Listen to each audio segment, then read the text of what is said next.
भाजपा की लिस्ट आ गई है हरियाणा विधानसभा चुनाव की। और बबीता फोगाट जिन्होंने इतनी मेहनत करी पिछले कुछ वक्त में उत्तर प्रदेश में चुनाव प्रचार किया, विधानसभा चुनावों में, लोकसभा में, हरियाणा में प्रचार किया और लगातार जो रेसलर्स का प्रोटेस्ट हो रहा था उसमें वो अपने परिवार के लोगों के खिलाफ ही खड़ी हो गई थी, सिर्फ ये दिखाने के लिए कि वो कितनी सच्ची भाजपाई हैं और उनसे बड़ा भाजपाई पूरे हरियाणा में कोई नहीं है। उन्होंने तरह तरह के ट्वीट्स भी किए थे जिसमें उनका इनडायरेक्ट निशाना कई बार होता था विनेश फोगाट पर भी। और अब उनका टिकट कट गया, इतनी मेहनत के बाद भी उनको टिकट नहीं मिला है।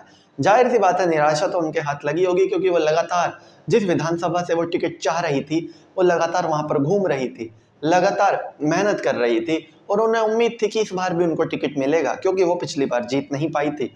लेकिन ये मेहनत खराब गई, उनको टिकट नहीं मिला है और उनका जो विधायक बनने का सपना है कम से कम भाजपा से इन चुनावों में तो पूरा नहीं होने जा रहा।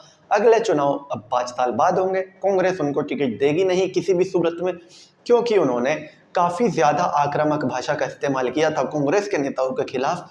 और इस चुनाव में तो कांग्रेस उनको बिल्कुल भी टिकट नहीं देगी, क्योंकि राजनीति में हृदय परिवर्तन होते हैं। लेकिन अचानक से अगर बबीता फोगाट को टिकट मिल जाएगा तो कांग्रेस के खुद के अंदर बवाल हो जाएगा। और यही कारण है कि बबीता फोगाट को ये चुनाव तो सिर्फ और सिर्फ भाजपा की प्रचारक के रूप में ही देखना होगा और उनको दूसरे कैंडिडेट्स का प्रचार करना होगा। मेहनत उन्होंने बहुत की, अपने परिवार के लोगों के खिलाफ तक खड़ी हो गई थी, ब्रजभूषण शरण सिंह के साथ तक खड़ी हो गई थी, लेकिन कोई फायदा नहीं हुआ और अब वो इस चुनाव में विधायकी का चुनाव नहीं लड़ने जा रही हैं। तो चलिए दोस्तों, मैं राहुल दहिया फिलहाल इस वीडियो के लिए इतना ही। आगे भी इसी तरह की वीडियोस के लिए बने रहिए मेरे साथ। धन्यवाद।